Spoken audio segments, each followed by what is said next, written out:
Our next sequence involves some joint rotation, which is literally exactly that, of moving every joint in the body that we're able to.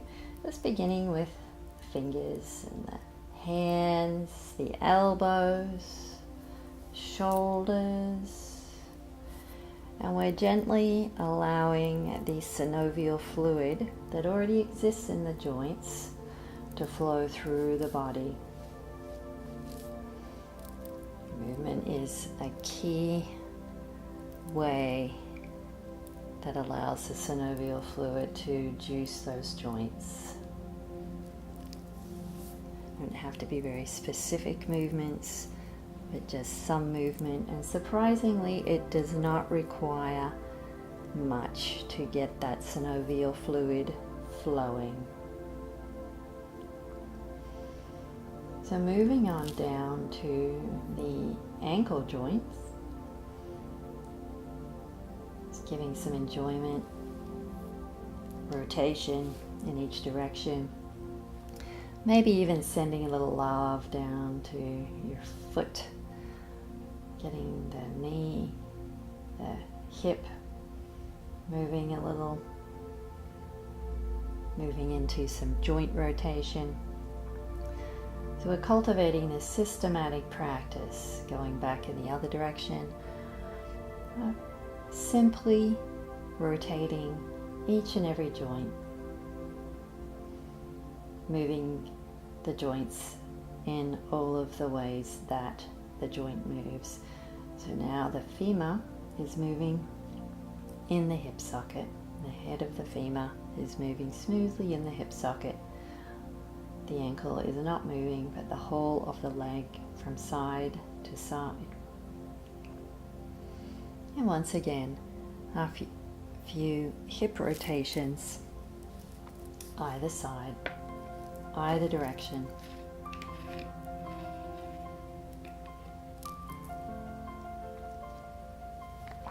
Placing the foot on the knee, making micro moves here.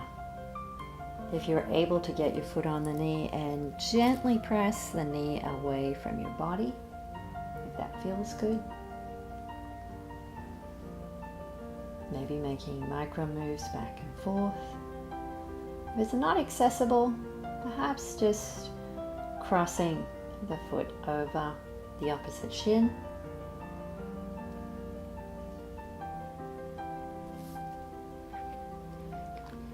Taking that to the opposite side. Rotating the ankle.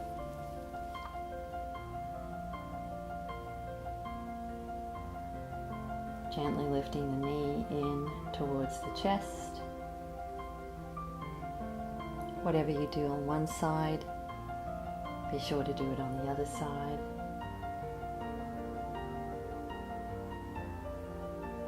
More hip circles. If you find any resistance or some snap, crackle and pop, just pausing for a moment, breathing in to the hips, perhaps making the circle smaller. Look at this smooth movement. Moving along to letting that femur lead the movement, letting the head of the femur twist back and forward, and some more hip rotation in each direction. Now we're ready to bring that foot onto the opposite knee. Micro movements here, maybe a little back, forth, and even use your hand to put a little bit of pressure on the knee, as long as that feels comfortable to your hip. It may result in some sensation in the hip and the glutes. Just breathe into that. If you're finding that it's taking your breath away, if your hips are tight, just back off a little. Do less.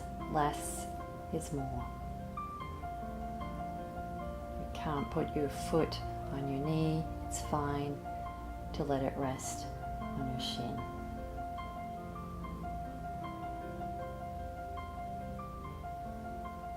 And lastly, taking the hands to the back of your chair, feet are hips width apart, firmly planted, and lean your body forward, leaning from the hips, lifting the chest. A little bit of lifted chest, back as an extension, and breathe. We're elongating those muscles in the arms. And ending with a little more shoulder rotation, hunching of the shoulders, up and down, coordinating with the breath. Interlacing the fingers, pushing them away from the body. Drawing the hands to the heart. And if you're able, with the fingers interlaced, pushing them upward, away from your head. And even for a moment, if it feels okay to your neck, simply gazing up towards your hands, if that's accessible, and bringing the hands to the heart, and slowly pushing the hands away from the heart, out in front of you. Inhaling the hands up, exhaling them down. And again, connecting that breath and movement together. And bringing the hands slowly to the heart center. The light in me honors the light in you. Namaste.